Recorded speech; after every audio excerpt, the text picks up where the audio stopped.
ಶಂಕರಾಚಾರ್ಯ ಮಧ್ಯಮ ಅಸ್ಮದಾಚಾರ್ಯ ಪರ್ಯಂತ ಒಂದೇ ಗುರು ಪರಂಪರಾ ಯಾರ್ದ ಇದೇ ಹ್ಯಾಂಗ್ ಮಾಡ್ತೀವಿ.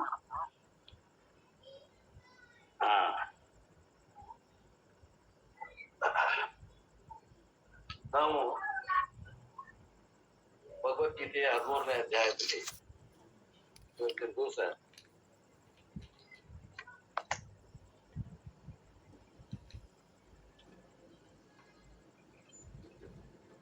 ನಿಮ್ ಪ್ರಕಾರ 2ನೇ ಶ್ಲೋಕ, ನಮ್ ಪ್ರಕಾರ 3ನೇ ಶ್ಲೋಕ ಅಭ್ಯಾಸ ಮಾಡಬೇಕಾಗ್ಯದ. ಏನದು ಶ್ಲೋಕ ಅಂದ್ರ, ಕ್ಷೇತ್ರಜ್ಞಂ ಚಾಪಿ ಮಾಂ ವಿದ್ಧಿ ಸರ್ವ ಕ್ಷೇತ್ರೇಷು ಭಾರತ ಕ್ಷೇತ್ರ ಕ್ಷೇತ್ರಜ್ಞಯೋರ್ ಜ್ಞಾನಂ ತತ್ ಜ್ಞಾನಂ ಮತಂ ಮಮ ತತ್ ಜ್ಞಾನಂ ಮತಂ ಮಮ. ಹೇ ಅರ್ಜುನ, ಹೇ ಭಾರತ ಅಂದ್ರೆ ಏನು? ಹೇ ಅರ್ಜುನನೇ, ಸರ್ವ ಕ್ಷೇತ್ರೇಶು ಎಲ್ಲಾ ಕ್ಷೇತ್ರಗಳಲ್ಲಿ, ಕ್ಷೇತ್ರಜ್ಞಂ ಜೀವಾತ್ಮನು, ಕ್ಷೇತ್ರಜ್ಞನು ಕ್ಷೇತ್ರವನ್ನು ತಿಳಿಯುವವನು, ಅಪಿ ಮಾಂ ವಿದ್ಧಿ ನಾನೆಂದು ತಿಳಿ. ನಾನೆಂದು ತಿಳಿ ಅಂದ್ರೆ ಏನಂತ ತಿಳಿಬೇಕು? ಕೃಷ್ಣ ಅಂತ ತಿಳಿ ಅನ್ಬೇಕು, ದೇವರೆಂದು ತಿಳಿ, ಆತ್ಮನೆಂದು ತಿಳಿ.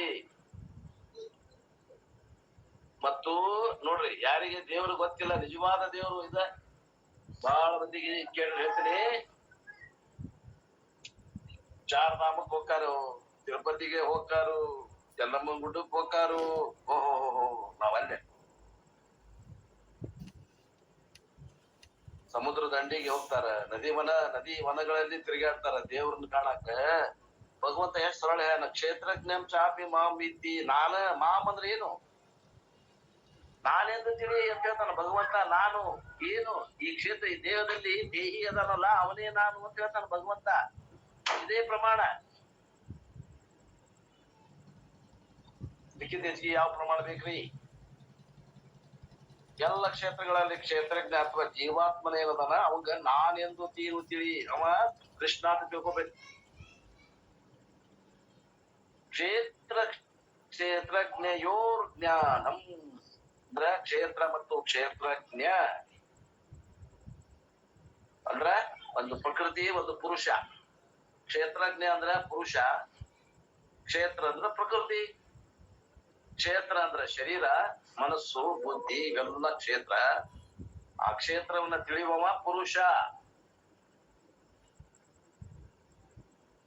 ಯಾವುದು ತಿಳಿಯುವುದಾಯಿದೆಯೋ ಜ್ಞಾನಂ, ಅದು ಜ್ಞಾನವಾಗಿದೆ.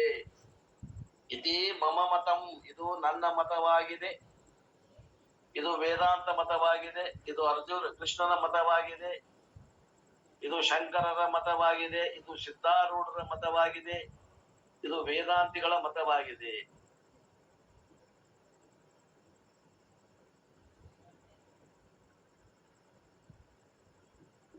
ಎಷ್ಟು ಧೈರ್ಯ ಬೇಕ್ರಿ ಹೇಳಾಕ? ಈ ಶ್ಲೋಕ ಬಾಪಟ್ ಮಾಡ್ರಿ, ನಿಧಿಧ್ಯಾಸನ ಮಾಡ್ರಿ. ಕ್ಷೇತ್ರಜ್ಞಂ ಚಾಪಿ ಮಾಂ ವಿದ್ಧಿ ಸರ್ವ ಕ್ಷೇತ್ರೇಷು ಭಾರತ ಕ್ಷೇತ್ರ ಕ್ಷೇತ್ರಜ್ಞಯೋರ್ ಜ್ಞಾನಂ ಯತ್ ಜ್ಞಾನಂ ಮತಂ ಮಮ. ಅಪ್ಪೋರ ಹೇಳ್ತಾರ, ನಮ್ಮ ಪರಮಾರ್ಥನ ಅಪ್ಪೋರ ಹೇಳ್ತಾರ. ನಾವು Krishna goes to the next step of knowledge. ಜ್ಞಾನದ ಮುಂದಿನ ಮೆಟ್ಟಲನ್ನ ಭಗವಂತ ಇಲ್ಲಿ ಕೃಷ್ಣ ಹತ್ತಾ ಇದ್ದಾನೆ. Each step is a solid. ಪ್ರತಿಯೊಂದು ಸ್ಟೆಪ್ ಬಹಳ ಮುಖ್ಯದ. We have to take years to assimilate. ಈ ಸ್ಟೆಪ್ ಹತ್ತಾಕ ಒಂದೊಂದು ಸ್ಟೆಪ್ ಇಲ್ಲಿ ಹೇಳ್ತಾರಲ್ಲ, ಹತ್ತಾಕ ನಮಗ ನಮ್ಮ ಮನಸ್ಸಿಗೆ ವಿಷಯ ತಿಳಿದು ನಾವು ಹತ್ತಬೇಕು ಅಂತಂದ್ರ, ಹೌದಪ್ಪ ನಮ್ಮ ಮನಸ್ಸಿಗೆ ಪಟಾಯಿಸಿ ನಾವು ಇಲ್ಲಿ ಸಾಧನೆ ಮಾಡಿ ಆ ಸಿದ್ಧಿ ಪಡಿಬೇಕು ಅಂದ್ರ ಸಾಧನೆ ತಿಂಗಳಗಟ್ಲೆ, ವರ್ಷಗಟ್ಲೆ ಬೇಕಾಗ್ತದ. ಬರೇ ಮಾತಾಡ್ತೇವಿ, ಸಾಧನೆ ಇಲ್ಲಾಂದ್ರೆ ಆಗುದಿಲ್ಲ. ಸಾಧನೆ ಮಾಡ್ಕೊಂತಿರ್ಬೇಕು. ಸಾಧನೆ ಮಾಡ್ಕೊಂತಿದ್ರ ಒಂದು ದಿವಸ ಏನಾದ ಆತ್ಮಜ್ಞಾನ ಆಗ್ತದ. ಅಲ್ಲಿ ಮಟ ಸ್ವಲ್ಪ ತಾಳ್ಮೆ ಇರ್ಬೇಕು, ಸಾಧನೆ ಬಿಡಬಾರದು. It will take years to assimilate. ಈ ಪರಮಾತ್ಮನ ಜ್ಞಾನ ನಮಗ ಅಪ್ರೋಕ್ಷ ಆಗ್ಬೇಕು, ನಮಗ್ ಮನ್ಸಿಗೆ ಹೌದು ಅನಿಸ್ಬೇಕಂದ್ರ ಟೈಮ್ ತಗೋತದ. ಬೇರೆ ಬೇರೆ ಅಂತಃಕರಣಕ್ಕ ಬೇರೆ ಬೇರೆ ಟೈಮ್ ತಗೋತದ. ಯಾರಿಗೆ 1 ವರ್ಷ ಆಗ್ಬೋದು, ಯಾರಿಗೆ 6 ತಿಂಗಳಾಗ್ಬೋದು, ಯಾರಿಗೆ 2 ವರ್ಷ ಆಗ್ಬೋದು, ಯಾರಿಗೆ 3 ವರ್ಷ ಆಗ್ಬೋದು, ಯಾರಿಗೆ 12 ವರ್ಷ ಆಗ್ಬೋದು, ಯಾರಿಗೆ ಜನ್ಮಾಂತರ ಆಗ್ಬೋದು, ಹೇಳಕ್ ಬರುದಿಲ್ಲ. ಅಂತ ಕಡೆನಾಗ ಸಂಬಂಧದ ಅದು. ಆದ್ರ ಸಾಧನೆ ಬಿಡಬಾರದು. ಕರ್ಮಯೋಗ, ಉಪಾಸನಾ ಯೋಗ, ಶ್ರವಣ ಮನನ, ನಿಧಿಧ್ಯಾಸನ ಬಿಡಬಾರದು. ನಮ್ ಲೌಕಿಕ ಜೀವನ ಮಾಡ್ಕೊಂತ ಹೆಚ್ಚಿನ ಸಮಯ ಇದಕ್ಕೆ ಹಾಕುವಂತ ಹೋಗುದು ಒಂದೇ ಗುಟ್ಟು. ಅದಕ್ಕೆ ಬೇರೆ ದಾರಿ ಇಲ್ಲ. ಬಹಳ ಸಮಯ ತಗೋತದೆ. ಈಗ ಇವತ್ತು ಉಂಡ ಆಹಾರ ನಮಗ ಅನ್ನಾಗಿ ರಕ್ತ ಆಗ್ಬೇಕಂದ್ರೆ ಎಷ್ಟು ದಿವ್ಸ ಬೇಕ್ರಿ?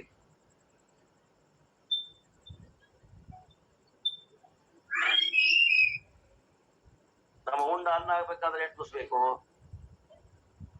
ಮತ್ತೆ ಈ ವೇದಾಂತ ಜ್ಞಾನ ಇದು ನಮ್ಮ ಹಸ್ತಗತ ಆಗ್ಬೇಕಂದ್ರೆ ಇದು time ತಗೋತದೆ. We will take only a minute to hear. ಕೇಳಾಕ್ 1 ನಿಮಿಷ ಸಾಕು. ಏನಿದೆ ಶ್ಲೋಕ? ಈ ಶ್ಲೋಕದಾಗ ಏನ್ ಬಾಳದ? ಕ್ಷೇತ್ರಜ್ಞಂ ಚಾಪಿ ಮಾ ವಿದ್ಯೆ ಸರ್ವಕ್ಷೇತ್ರೇಷು ಭಾರತ ಕ್ಷೇತ್ರಜ್ಞಯೋ ಜ್ಞಾನಂ ಯಜ್ಞಾನಂ ಮತಂ ಮಮ. ಮುಗ್ದೋದು. ಅರ್ಥ ಆಗ್ಬೇಕು, ಅಂತಃಕರಣಕ್ಕೆ ಪಟಾಯಿಸ್ಬೇಕು. ಕೇಳಾಕೇನೋ ನಮ್ಗ್ 1 ಸೆಕೆಂಡ್ ಸಾಕಪ್ಪ, ಅರ್ಥ ಆಗ್ಬೇಕಲ್ಲ, ಅರ್ಥದಾಗ ನೆಲೆಯಾಗಿರ್ಬೇಕಲ್ಲ ಅಂತಾರ ಗುರುಗಳು. But it will take years to assimilate. ಈ ಜ್ಞಾನ ಪರಮಾತ್ಮನಾಗದ ನಮ್ಮ ಜ್ಞಾನ ಅನಿಸ್ಕೋಬೇಕು ಅಂದ್ರೆ ಅದು ಪಚನ ಆಗ್ಬೇಕು.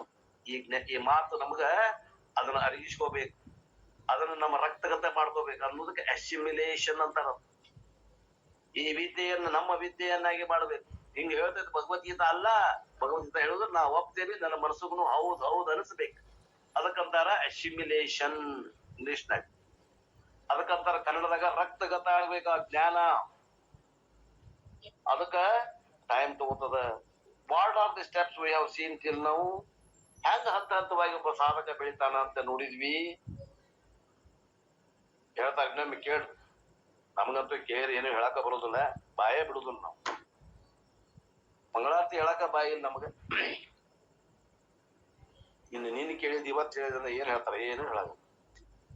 ಏನ್ ಹೇಳಿದ್ರು ಅಂದ್ರ ಫಸ್ಟ್ ನಾ ಏನ್ ತಿಳ್ಕೊಂಡಿದ್ದೆ? ನಾನು ಅಂದ್ರೆ ಯಾರು? ಶರೀರ ಅಂತ ತಿಳ್ಕೊಂಡಿದ್ದೆ. ಅಲ್ಲಿಂದ ಫಸ್ಟ್ ಸಾಧನೆ ಚಾಲು ಆಗೈತಿ. ಶರೀರವೇ ನಾನು ಅಂತ ತಿಳಿದೆ. 2ನೇ ಸ್ಟೆಪ್ ಏನು? ಆ ಶರೀರದಿಂದ ಒಂದು ಚೇತನದ, ಅದಕ್ಕೆ ಅರಿವು ಅಂತಾರ, ಅದಕ್ಕೆ ಆತ್ಮ ಅಂತಾರ. ಅದರ ಚೇತನವನ್ನ ಪಡೆದು ಈ ಜಡವಾದ ಶರೀರ ಚೇತನದಂಗ ಕೆಲಸ ಮಾಡ್ತದ ಅಂತ ತಿಳ್ಕೊಂಡ್ವಿ. ಇದು 2ನೇ ಹಂತ. ಇನ್ನ 3ನೇ ಹಂತ ಏನ್ರಿ? ಇನ್ನು 3ನೇ ಹಂತ ಏನಂದ್ರ, ನಾನು ಶರೀರ ಅಲ್ಲ, ಶರೀರದ ಹಿಂದಿರುವ ಆತ್ಮನೇ ನಾನು ಇದ್ದೇನೆ. I am the consciousness with an incidental body. ನಾನು ನಿಜವಾಗಿ ಆತ್ಮನೇ ಇದ್ದೇನೆ. ವ್ಯವಹಾರಕ್ಕೆ ಸಲುವಾಗಿ ಚಸ್ಮಾ ಉಪಯೋಗ ಮಾಡಿದಂಗ ಈ ಶರೀರ ಮನಸ್ಸುಗಳನ್ನು ಉಪಯೋಗ ಮಾಡಿ ನಾನು ವ್ಯವಹಾರ ಮಾಡಕತ್ತೀನಿ. ನನ್ನ ಕಣ್ಣು ಕಾಣುದಿಲ್ಲ ಅಂದಾಗ ಚಸ್ಮಾ ಹಾಕೋತೀನಲ್ಲ, ಹಂಗ ವ್ಯವಹಾರ ಮಾಡ್ಬೇಕಾದ್ರ ಈ ಶರೀರ ಅನ್ನುವಂತ ಒಂದು ಕನ್ನಡಿ ಹಾಕೋತೀನಿ, ಚಸ್ಮಾ ಹಾಕೋತೀನಿ. ಈ ವ್ಯವಹಾರ ಮಾಡ್ಬೇಕಾದ್ರೆ ಮನಸ್ಸು ಅನ್ನುವಂತ ಒಂದು ಚಸ್ಮಾ ಹಾಕೊಂಡು ಆತ್ಮನಾದಂತ ನಾನು ವ್ಯವಹಾರ ಮಾಡ್ತೇನಿ ಅಂತ. Whenever you say body, keep practicing saying it as incidental body. ಈ ಶರೀರ ಅಂತಂದ್ರ ಇದು ಇನ್ಸಿಡೆಂಟಲ್ ಅಂದ್ರ ತಾತ್ಪೂರ್ತಿಕವಾಗಿ ಬಳಕೆ ಮಾಡುವ ಒಂದು ಉಪಕರಣ ಅಂತ ತಿಳ್ಕೊಳ್ರಿ ಅಂತಾರ. ಚಸ್ಮಾಕ್ಕ ಹೋಲಿಸ್ಯಾರ ಶರೀರನ ಮನಸ್ಸನ್ನ. ನಿನ್ನೆ ಮರಿಬಾರದು. ಇನ್ಸಿಡೆಂಟಲ್ ಬಾಡಿ, ಬಾರೋಡ್ ಬಾಡಿ, ಕೈಗಡ ತಗೊಂಡಿದ್ದು. ಅಪ್ಪ ಅವನ ಕಡೆಯಿಂದ ರೇತೋ ರಕ್ತದಿಂದ, ತಂದೆ ತಾಯಿ ರೇತೋ ರಕ್ತದಿಂದ ಕೈಗಡ ತಗೊಂಡಂತ ಶರೀರವನ್ನ ಉಪಕರಣವನ್ನಾಗಿ ಮಾಡಿ ಆತ್ಮನಾದಂತಹ ನಾನು ವ್ಯವಹಾರವನ್ನು ಮಾಡ್ತಾ ಇದ್ದೇನೆ. So that we will not have ownership. ಇದ್ರ ಮ್ಯಾಗ ನಮಗ ಯಜಮಾನಿಕೆ ಇಲ್ಲ. ನನ್ನದು ಈ ಶರೀರ ಅನ್ನೋಕ್ಕೂ ಬರಂಗಿಲ್ಲ. ಇದು ತಾಯಿ ತಂದೆ ರೇತೋ ರಕ್ತದಿಂದ ಹುಟ್ಟಿದ ಕೈಗಳ ತಗೊಂಡ ಶರೀರ. Bhagwan has allowed me to use it. ಭಗವಂತ ನನಗೆ ಉಪಯೋಗ ಮಾಡ್ಲಿಕ್ಕೆ ಹೇಳಿದನ. He can take up the modern laws of trouble with vacating the tenant who says the for 15 to 20 years is not there. Do not apply that principle with God. He will forcibly vacate you from the tenement. Normally he will say He will also bring gundas called Yama Dutas. He will forcibly take. So therefore, the third step of knowledge, I am consciousness with an incidental body. ನೋಡ್ರಿ, ಈ ಮನಿ ಬಾಡಿಗೆ ಮನಿ ಇದ್ದಂಗ ಹೆಂಗೈತಿ ಹಂಗ ಈ ಶರೀರದ ಮಗ ಬಾಡಿಗೆ ತಗೊಂಡೇವಿ. ಯಾರಿಂದ? ತಾಯಿ ತಂದೆ ರೇತೋ ರಕ್ತದಿಂದ ಬಾಡಿಗೆ ತಗೊಂಡು ಇರಾಕ್ ಬಂದೇವಿ. ಸ್ವಂತ ಮನಿನೂ ಅಲ್ಲ ಇದು. ಈ ಶರೀರ ಅನ್ನುವಂಥದ್ದು ಸ್ವಂತ ಮನಿ ಅಲ್ಲ. ಹಲವಾರು ಜನ್ಮದಲ್ಲಿ ಹಲವಾರು ಮನಿಗಳನ್ನ ಮಾಡ್ಕೊಂಡೇವಿ, ಹಲವಾರು ತಾಯಿ ತಂದೆ ಹೊಟ್ಟೆ ಒಳಗೆ ಹುಟ್ಟಿದೇವಿ.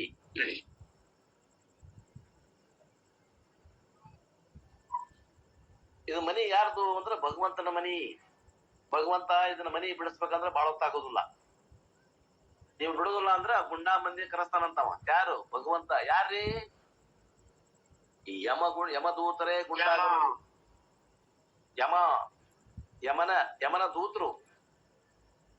ಯಮನ ದೂತರು ಗುಂಡಾಗಳು ಬಂದು ನಿಮ್ಮನ್ನ ಎಲ್ಲಾರು ಈ ಮನಿ ಶರೀರ ಅನ್ನುವಂತ ಮನೆಯಿಂದ ಖಾಲಿ ಮಾಡಿಸ್ತಾರ ನೋಡ್ರಿ ಅಂತ ಹೇಳ್ತಾರಪ್ಪ.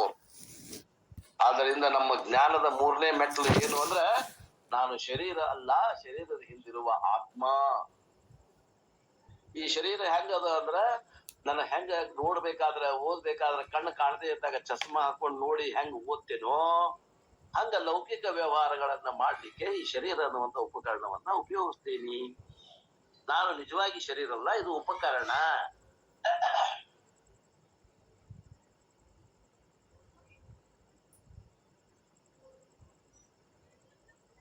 ಪಟಾಯಿಸ್ಬೇಕು, ಹೌದ್ ಅನಿಸ್ಬೇಕು.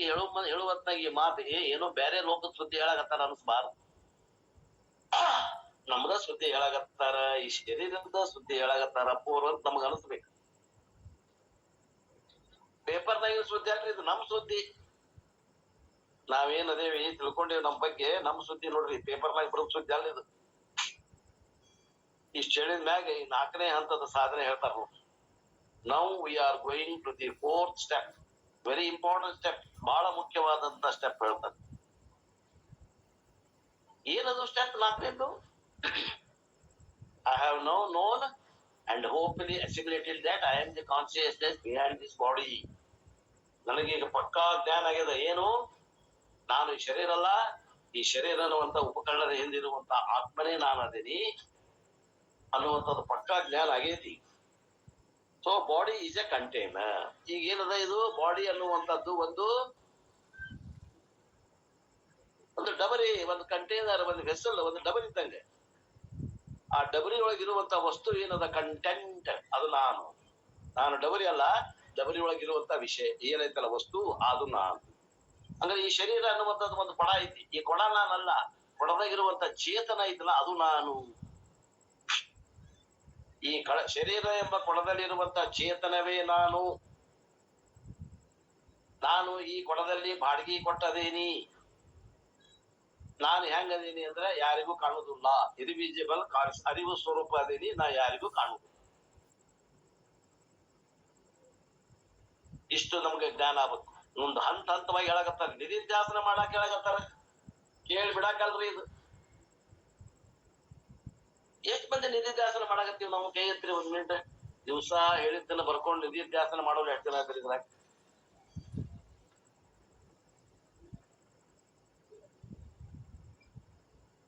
ಯಾರು ಇಲ್ರಿ? ಮಾಡ್ಬೇಕ್ರಿ. ಮತ್ತ ಸಾಧನೆ ಮಾಡೋದ್ರ ಫಲಾಭ ಅಂದ್ರೆ ಹೆಂಗ್ ಬರ್ತದ್ರಿ?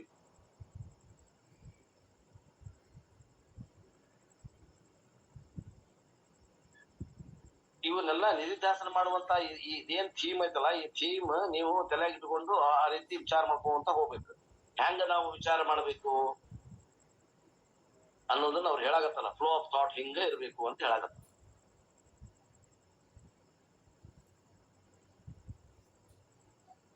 If I look upon myself as a consciousness within the body, what should be you? If I am the consciousness within my body, what about you? You are the consciousness in your body. So Rama is a consciousness in Rama Shariram. Krishna is a Dehi consciousness in Krishna Shariram. The Dehi in Krishna Shariram. Any other person, Lakshmi is a consciousness in Lakshmi Shariram. Mosquito is a consciousness within the mosquito Shariram. Indra is a conscious in the Indra Sharira. In fact, each of one of us is nothing but the consciousness in the respective body. ಏನ್ ಹೇಳತ್ತಾರ ಅರ್ಥ ಅಂತಂದ್ರ ಈ ಕೊಡದಲ್ಲಿ ಇರುವಂತ ವಸ್ತು ಚೇತನ ನಾನು ಅನ್ನುವಂಥದ್ದು ಅರ್ಥ ಅಂತಂದ್ರ ಈ ಶರೀರ ಕೊಡ ಆಗಿಬಿಡ್ತಿ. ಈ ಶರೀರದಲ್ಲಿ ಇರುವಂತ ಆತ್ಮನೇ ನಾನು ಆದ್ದಂದ್ರ ಈಗ ಒಂದು ಕೊಡ ಅದ, ಆ ಕೊಡಕ್ಕೆ ಹೆಸರು ಏನದ? ರಾಮ ಅದ.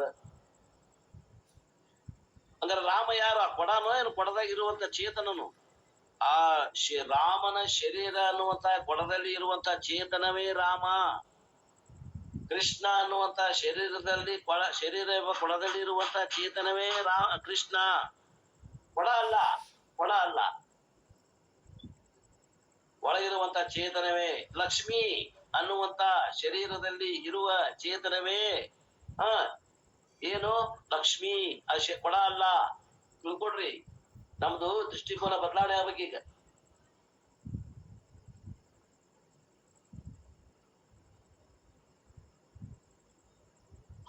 ಒಂದು ಸೊಳ್ಳೆ ಅದ, ಸೊಳ್ಳೆ ಮಾಸ್ಕಿಟೋ. ಆ ಮಾಸ್ಕಿಟೋ ಏನದ? ಕೊಡ. ಎದ್ರ ಕೊಡ ಅದು? ಸೊಳ್ಳೆ ಕೊಡ. ಆ ಕೊಡದಲ್ಲಿ ಇದ್ದಂತ ಚೇತನವು ಏನದ? ಅರಿವು ಸ್ವರೂಪ ಅದ. ಭಗವಂತನ ಸ್ವರೂಪ ಅದ. ಇಂದ್ರ ಅಂತಿಕೊಂಡು ಸ್ವರ್ಗಾಧಿಪತಿ ಅದ ನೋಡ್ರಿ. ಆ ಒಂದು ಶರೀರವೆಂಬ ಕೊಡದಲ್ಲಿ ಹಿಂದೆ ಒಳಗಿರುವಂತಹ ಚೇತನವೇ ಇಂದ್ರ ಶರೀರ. ಇಂದ್ರ ಶರೀರ ಇಂದ್ರ ಅಲ್ಲ, ಆ ಶರೀರದಲ್ಲಿ ಇದ್ದಂತ ಚೇತನವೇ ಇಂದ್ರ. ಹೇಳಾಗತೈತಿ ಏನ್ರಿ? In fact each one of us is nothing but the conscious in the respective body. ಈಗ ಮೇಲೆ ಇವ್ರು ಯಾರದಾರಪ್ಪ? ಶಿವಪುತ್ರಪ್ಪನವ್ರು. ಶಿವಪುತ್ರಪ್ಪನವ್ರು ಶರೀರದಾಗ ಅದಾರಲ್ಲ, ಶರೀರ ಶಿವಪುತ್ರಪ್ಪನವನು. ಶರೀರದಾಗ ಇರುವಂತ ಅರಿವು ಶಿವಪುತ್ರಪ್ಪನವ್ ಅಂದ್ರ ಶರೀರದಾಗ ಇರುವಂತ ಅರಿವು ಶಿವಪುತ್ರಪ್ಪ. ಶರೀರ ಅನ್ನುವಂಥದ್ದು ಕೊಡ. ಇಲ್ಲಿ ಯಾರದಾರ? ಇನ್ನೊಬ್ರು ದಿವ್ಯಾನಂದರು. ದಿವ್ಯಾನಂದರ ಶರೀರ ಅನ್ನುವಂಥದ್ದು ಕೊಡ. ಶರೀರದಲ್ಲಿರುವ ಆತ್ಮ ಪರಮಾತ್ಮ ಸ್ವರೂಪದ, ಅವರು ದಿವ್ಯಾನಂದ. ಇನ್ನೊಬ್ರು ಯಾರ? ಮಂಜು, ಈಶ್ವರಪ್ಪ, ಸುರೇಶ, ಅಶೋಕ, ನಾನು, ಮತ್ತೆ ಯಾರು? ಚಿಕ್ಕಿರಪ್ಪ. ಅವ್ರು ಯಾರ್ಯಾರು ಅದಿರ ನೋಡ್ರಿ. ಎಲ್ಲರ ಶರೀರ ಅನ್ನುವಂಥದ್ದು ಕೊಡ. ಆ ಕೊಡದಲ್ಲಿ ಇರುವ ಚೇತನ ಭಗವಂತದಾನೆ. ಇದು ಮುಂದಿನ ಸ್ಟೆಪ್. ಇನ್ನು ಮುಂದಿನ ಪ್ರಶ್ನೆ ಏನು? What is the next question? In how many consciousness are they? ಎಷ್ಟು ಅದಾರಪ್ಪ ಅರಿವಂಗರ? ವಿಚಾರ ಮಾಡ್ಬೇಕಲ್ಲ. ಎಷ್ಟು ಜನ ಅದೀವಿ ಅಷ್ಟು ಅರಿವದವೋ? ಇನ್ನು ಒಂದ ಅರಿವದನೋ? ಬೇಕಲ್ಲ ವಿಚಾರ. ಎಷ್ಟು ಮಂದಿ ಅದಪ್ಪ ಅರಿವು? ಎಷ್ಟು ಅದಾವ? This is the question. How many consciousnesses are they? Generally, our conclusion will be what each one is having one consciousness, one body. Therefore, within the one my body there is one consciousness, and within your body there is another consciousness. Therefore, as many bodies as are there, so many consciousnesses are there. ನನ್ನ ಶರೀರದಾಗ ಒಂದು ಆತ್ಮ ಅದ, ನಿಮ್ಮ ಶರೀರದಾಗ ಒಂದು ಆತ್ಮ ಅದ. ಆದ್ರಿಂದ ನಾವು ನೀವು ಸೇರಿ ಎಲ್ಲರೂ ಕೂಡಿ ಎಷ್ಟು ಜನ ಅದೀವಿ ಅಷ್ಟು ಆತ್ಮರದಾರ. ಹಿಂಗ ನಮ್ದು ಅನಿಸಿಕೆ ಅನಿಸ್ತದ. ಆದ್ರ ಹಂಗ ಇಲ್ಲ, ಹಂಗ ಇಲ್ಲಪ್ಪ. This will be the our general conclusion. ನಾವು ತಪ್ಪು ತಿಳುವಳಿಕೆಯಿಂದ ಏನ್ ಮಾಡ್ತೀವಿ? ಎಷ್ಟು ಮಂದಿ ಎಷ್ಟು ಕೊಡ ಅದಾವ ಅಷ್ಟು ಜೀವನ ಅದಾವ ಅಂತ ತಿಳುವಳಿಕೆಯಿಂದ ನಮ್ಗೆ ಆಗ್ತದ. ಆಗೋದು ಕ್ರಮ ಅದು ಅಲ್ಲ. It is not only our conclusion, that is the conclusion of certain philosophers like Sankhya. ನಮ್ದು ಒಬ್ಬರದಲ್ರಿ ಇದು ಡಿಸಿಷನ್. ಸಾಮಾನ್ಯವಾಗಿ ಎಷ್ಟು ಕೊಡ ಅದಾವ ಅಷ್ಟು ಜೀವರು ಅಂತ ಅನ್ನುವಂತದ್ದು ಸಾಮಾನ್ಯ ಜನರಲ್ರಿ.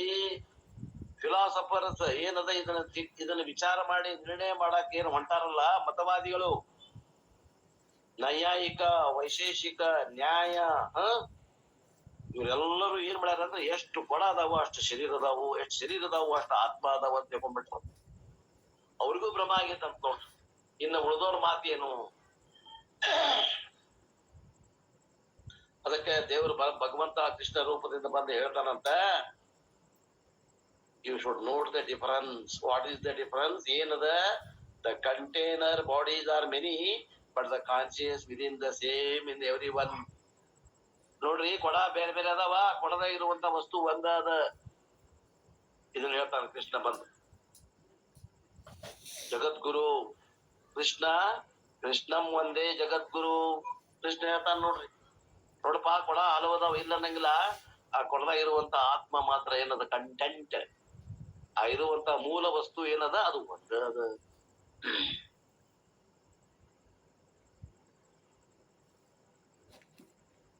ಅಗದಿ ಸರಳ ಹೇಳಾಕತ್ತಾರ್ರಿ. ನಿಮಗ ಕಠಿಣ ಹೇಳಿದ್ದ ತಿಳ್ಕೊಬೇಕಂದ್ರೆ ವಿಚಾರ ಸಾಗರ, ವಿಚಾರ ಚಂದ್ರೋದಯ, ವೃತ್ತಿ ಪ್ರಭಾಕರ, ವೃತ್ತಿ ರತ್ನಾವಳಿ ಗುದ್ದಾಡ್ರಿ, ಬೇಕಾದ್ರೆ ಗುದ್ದಾಡ್ರಿ. ಅವ್ರು ಹೇಳಿದ್ದ ತಿಳ್ಕೊಳಕನೆ ಬಹಳ ಶ್ರಮ ವಹಿಸ್ಬೇಕಾಗ್ತದೆ. ಅಗದಿ ನಿಮಗ ತುತ್ತು ಮಾಡಿ ಉಂಟಾಗತ್ತಾರ ಅಪ್ಪೋರಲ್ಲಿ. ಇದನ್ನ ಓದಿ ನೀವು ಜೀರ್ಣಿಸ್ಕೊಂಡ್ರೆ ಅಂದ್ರ ಅವಾಗ ವಿಚಾರ ಸಾಗರ, ವಿಚಾರ ಚಂದ್ರೋದಯ, ವೃತ್ತಿ ಪ್ರಭಾಕರ, ವೃತ್ತಿ ರತ್ನಾವಳಿ ಓದಿ ಆನಂದ ಪಡಬಹುದು. ಇಲ್ಲಾಂದ್ರೆ ಅವ ಗ್ರಂಥಗಳು ತಲೆ ಮೇಲೆ ಆಶ್ ಹೋಗ್ತಾವ್.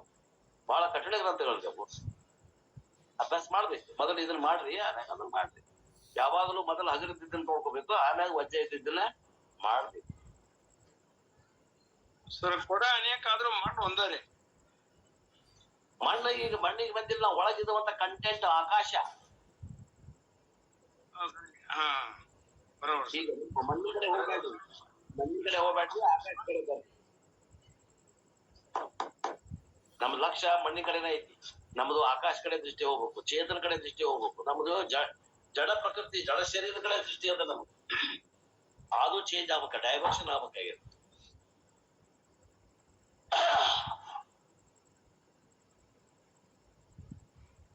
ಈ ಸಂದರ್ಭದಲ್ಲಿ ಇನ್ನು ನೀವು ಹೇಳಿದ ಪ್ರಕಾರ, ಪುತ್ರಪ್ಪನ ಹೇಳಿದ ಪ್ರಕಾರ ಅದು ಬೇರೆ ರೆಫರೆನ್ಸ್. ಕೊಡ ಅಂತೇವಿ, ಕೊಡ ಎಲ್ಲೈತಿ, ಮಣ್ಣ ಐತಿ. ಮೃತ್ತಿಕಾ ಇತ್ತೇವ ಸತ್ಯಂ. ಘಟ ಅನ್ನೋದು ವಾಚಾರಂಭಣಂ ವಿಕಾರೋ ನಾಮದೇ ಬರ್ತದ, ಚಾಂದ್ರೋಗ್ಯ ಉಪನಿಷತ್ತಾಗ ಬರ್ತದ. ಅದು ಖರೇನೆ, ಅದು ಆಂಗಲ್ ಬೇರೆ, ದೃಷ್ಟಿಕೋನ ಬೇರೆ.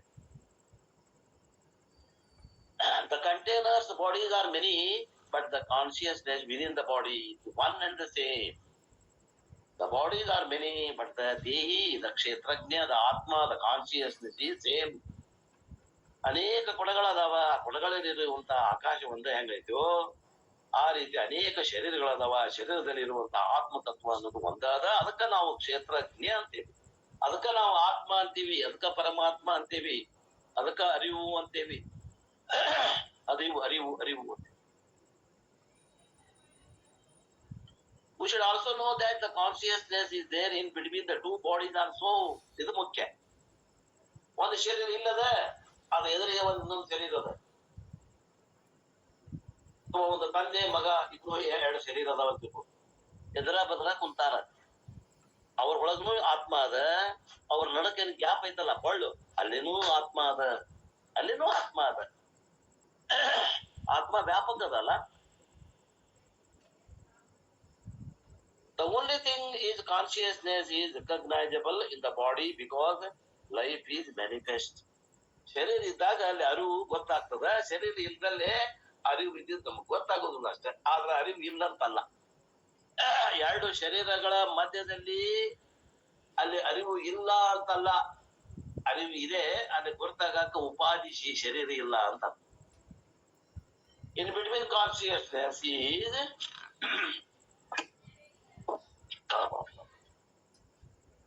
ಬರೀತಾರಪ್ಪ, ಬೇಜಾರಿಲ್ಲ. Exist and not recognizable. Why? ಅಲ್ಲಿ ಅರಿವು ಅದ, ಅದು ನಾವು ಗೊತ್ತಾಗಬಾರ್ದು. ಯಾಕ ಇಲ್ಲ, ಅದು ಇಲ್ಲ ಅಂತಲ್ಲ.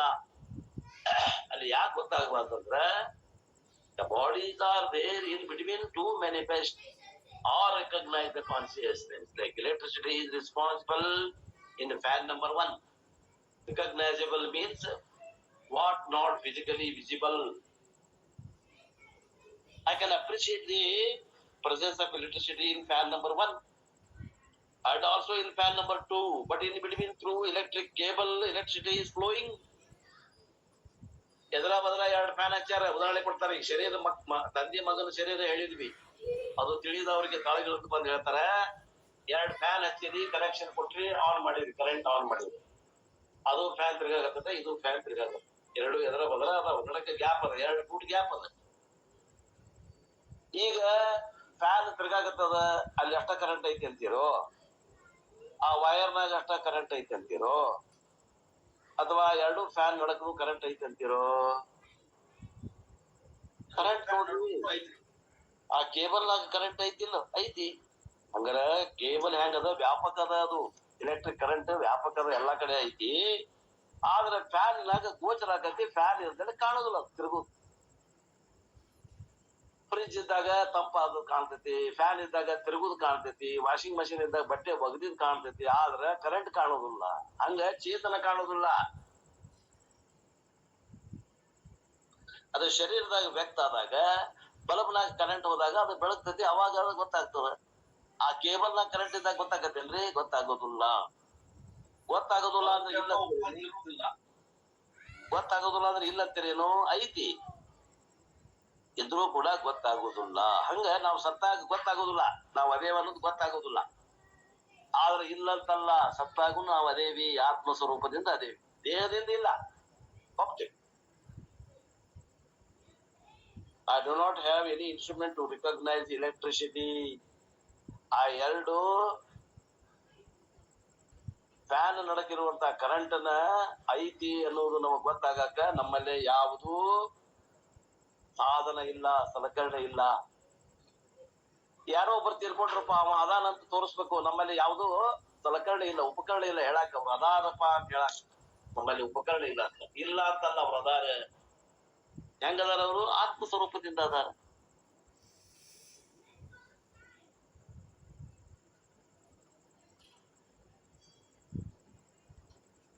ದುಂಡಣ್ಣ ಅದೇನೇನ?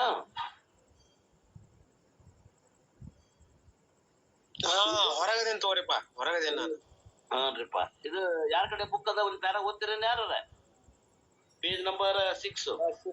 ಶಿವಪುತ್ರಪ್ಪನ ಅಂತ ಐತೆ ನೋಡ್ರಿ ಅವ್ರ ಕಡೆ. ಶಿವಪುತ್ರಪ್ಪನವ್ರ ಐತ್ರಿ?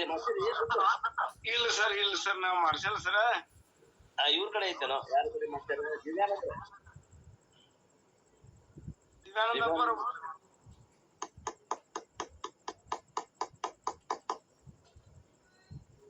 ಯಾರು ಮಾಡ್ತೀರಿ ಇದು ಜೆರಾಕ್ಸ್? ಅಶೋಕ್ ಅವರು ಮಾಡ್ತಿಲ್ಲ, ಸುರೇಶ್ ಅವರು ಮಾಡ್ತಿಲ್ಲ, ಯಾರು ಮಂಜು ಬಂಗಾರ ಅವ್ರು ಮಾಡ್ತಾರೇನು? ಇಲ್ರಿ, ಮಾಡ್ಸಲ್ರಿ. ಮಾಡ್ತೀರಿ?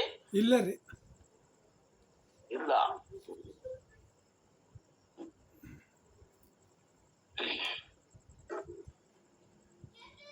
Or to give another example, you can recognize the light in my first finger. 2 fingers are there. You can recognize the light in the second finger.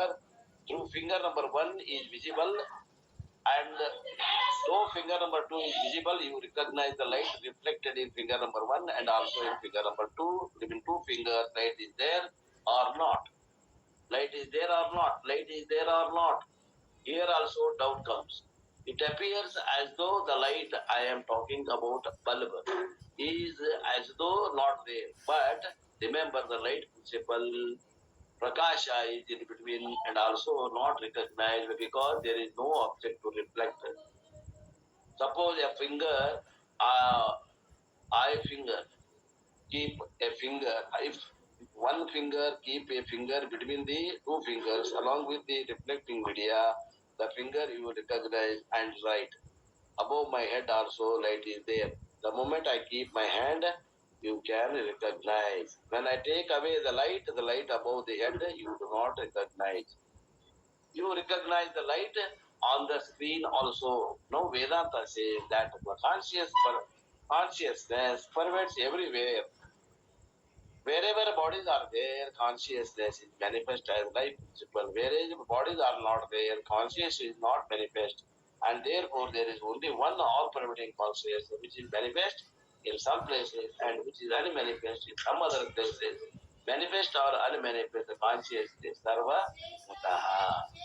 ಅಪ್ಪನ ಒಂದು ಉದಾಹರಣೆ ಹೇಳ್ತಾರೆ. ಏನಂದ್ರೆ,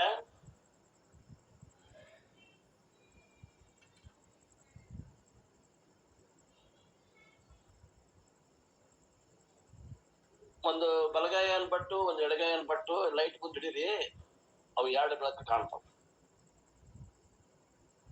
ಆ ಎರಡು ಬಟ್ಟಿನ ಮ್ಯಾಗ ಏನ್ ಬೆಳಕು ಬಿದ್ದೈತಲ್ಲ, ಪ್ರಕಾಶ ಕಾಣತೈತಲ್ಲ, ಆ 2 ಬಟ್ಟಿನ ನಡಕ್ ಏನ್ ಗ್ಯಾಪ್ ಐತಲ್ಲ, ಗ್ಯಾಪ್ನಾಗ ಪ್ರಕಾಶ ಐತಂತಿರೋ ಇಲ್ಲಂತಿರೋ? ಐತಿ. ಮತ್ ಕಾಣ್ತೈತೇನೋ?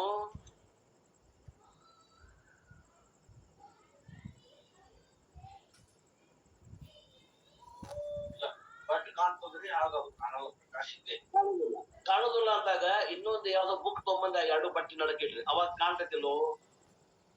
ಕಾಣ್ತೈತಿ. ಹಂಗ ಅದ ಅಲ್ಲಿ ಏನಾರ ಒಂದು ಬೆಳಗಾಕ ಒಂದು ಮಾಧ್ಯಮ ಇಟ್ರಿಪ್ಪ ಅಂದ್ರ ಕಾಣ್ತೈತಿ. ಆದ್ರ ಅಲ್ಲಿ ಅದು ಮೊದಲು ಇಲ್ಲ ಕಾಣುದಿಲ್ಲ ಅಂದ್ರೆ ಇಲ್ಲ ಅಂತೀನೇನು ಅದು ಇಲ್ಲ ಅಂತೀರೇನು ಆ ಬೆಳಕು ಅದ ಉಪಾಧಿ ಇಲ್ಲ. ಆಯ್ತು. ಅಲ್ಲಿ ಉಪಾಧಿ ಇಲ್ಲ ಅಂತ ಅರ್ಥ. ಕಾಣುದಿಲ್ಲ ಅಂದ್ರ ಬೆಳಕು ಇಲ್ಲ ಅಂತಲ್ಲ, ಕಾಣುದಿಲ್ಲ ಅಂತಲ್ಲ. ಕಾಣುದಿಲ್ಲ ಅಂದ್ರ ಅಲ್ಲಿ ಬೆಳಕು ಅದ, ಅಲ್ಲಿ ಉಪಾಧಿ ಇಲ್ಲ ಅಂತ ಅರ್ಥ. ಆ ರೀತಿ ಎಂಬ ಉಪಾಧಿ ಇಲ್ಲ. ಯಾವ ಉಪಾಧಿ ಇದ್ದಾಗ ಬೆಳಗುದು ಕಾಣ್ತದ, ಉಪಾಧಿ ಇಲ್ದಾಗ ಬೆಳಗುದು ಕಾಣುದಿಲ್ಲ. ಬೆಳಗುದು ಕಾಣುದಿಲ್ಲ ಅಂದ್ರ ಆತ್ಮ ಇಲ್ಲ ಅಂತಲ್ಲ, ಆತ್ಮ ವ್ಯಾಪಕ ಅದ, ಅದು ಒಂದದ. ಒಂದೇ ಬೆಳಕು ಎರಡು ಪಟ್ಟಿನಾಗ ಬಿಟ್ಟಿವಿ ನಾವು. ಹಂಗಾರೆ ಬೆಳಕು ಎಷ್ಟ ಅದಾವ್ರಿ? ಒಂದ ಅದ. ಆ ರೀತಿಯಿಂದ ಅರಿವು ಒಂದ ಅದ. ಉಪಾಧಿ ಅನೇಕ ಆದಾಗ ನಮಗ ಅನೇಕ ಜೀವರು ಅದಾವಂತ ಭ್ರಾಂತಿ ಆಗ್ತದ.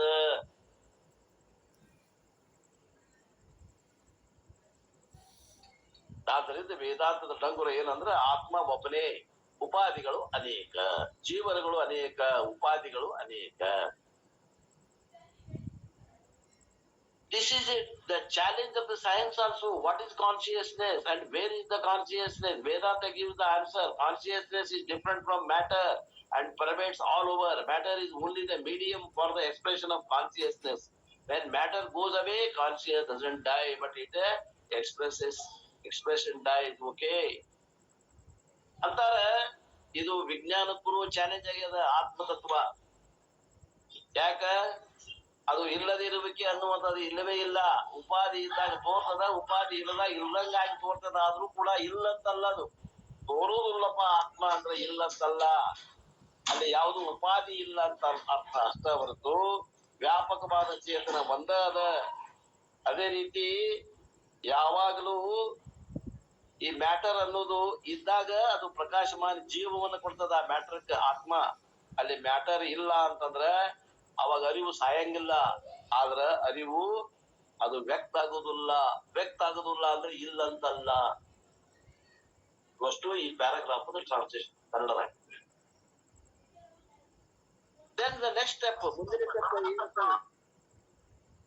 ಹೇಳ್ರಿ. ಸಾಮಾನ್ಯ ಚೇತನ, ವಿಶೇಷ ಚೇತನ ಅಂತ ಹೇಳಿ ಸರ್. ಸಾಮಾನ್ಯ ಚೇತನ ಎಲ್ಲಾ ಕಡೆ ಸರ್ವ ವ್ಯಾಪಕತಿ, ಅದು ವಿಶೇಷ ಆಗ್ಬೇಕಂತಂದ್ರೆ ಏನಾದ್ರು ಒಂದ್ ಮಧ್ಯದಲ್ಲಿ ಉಪಾಧಿ ಬೇಕ್ರಿ. ಉಪಾಧಿ ಇದ್ರ ಅದ ತೋರ್ಪಡಿಸ್ತದ್ರಿ. ಅದು ಇಲ್ಲ, ಉಪಾಧಿ ಇಲ್ಲದಾಗ ಇಲ್ಲದಂತೆ ಇರ್ತದ್ರಿ. ಸಾಮಾನ್ಯ ಚೇತನ, ವಿಶೇಷ ಚೇತನ ಅಂತೇಳಿ ಶಬ್ದ ಬಳಸ್ಯಾರ ಸರ್. ಸಾಮಾನ್ಯ ಚೇತನಕ್ಕ ನಾವು ಆಲ್ ಪರ್ವೇಸಿವ್ ಕಾನ್ಶಿಯಸ್ನೆಸ್ ಅಂತೀವಿ. ವಿಶೇಷ ಚೇತನಕ್ಕ ರಿಫ್ಲೆಕ್ಟೆಡ್ ಕಾನ್ಶಿಯಸ್ನೆಸ್ ಅಂತೀವಿ ಇಂಗ್ಲಿಷ್ನಾಗ.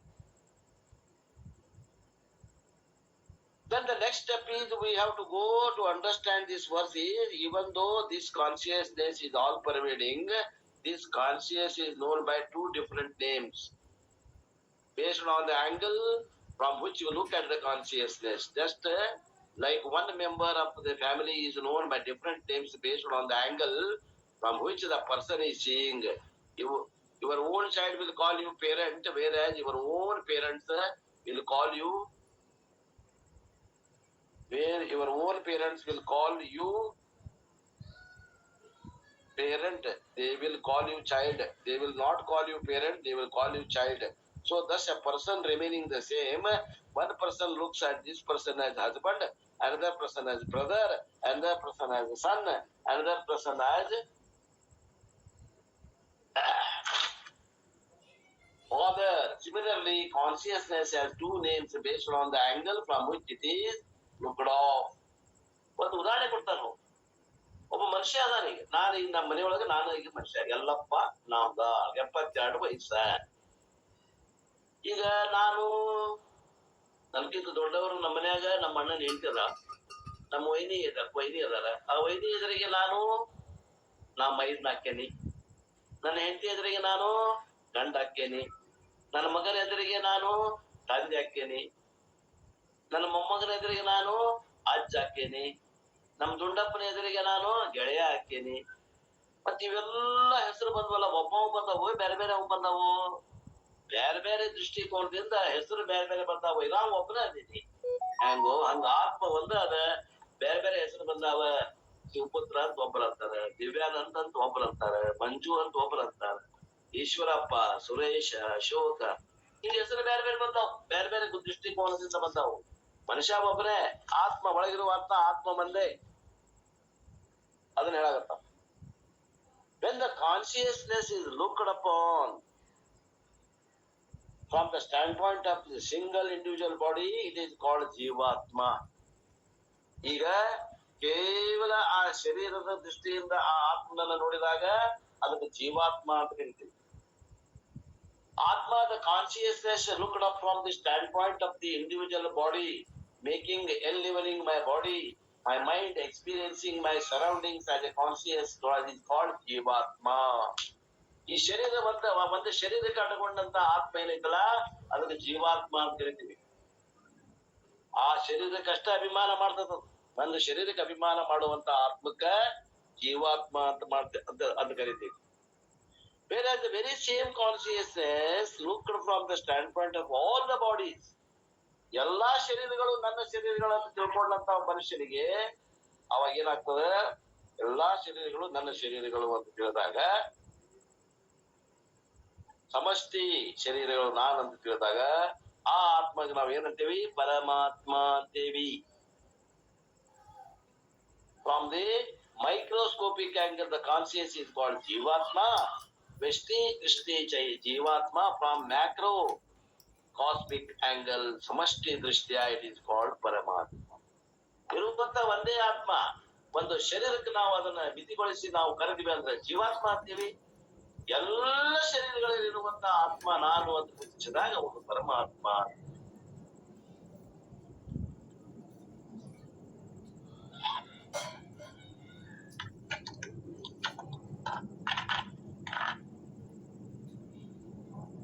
ಇನ್ನೂ ಬಹಳದ ವಿಷಯ, ಇದನ್ನ ಮತ್ತೆ ನಾಳೆಗೆ ಮುಂದುವರಿಸೋಣ. ಅವರಿಗೆ ಇವತ್ತಿನ ಈ ವಾಲ್ಮೀಕಿ ಸೇವೆಯನ್ನು ಗುರುಪಾದಕ್ಕೆ ಸಲ್ಲಿಸಿ ನನ್ನ ಮಾಡಿಗೆ ಯಾರಾದರೂ ಮಂಗಳಾಚರಣೆ ಮಾಡ್ತಿದ್ದೆ.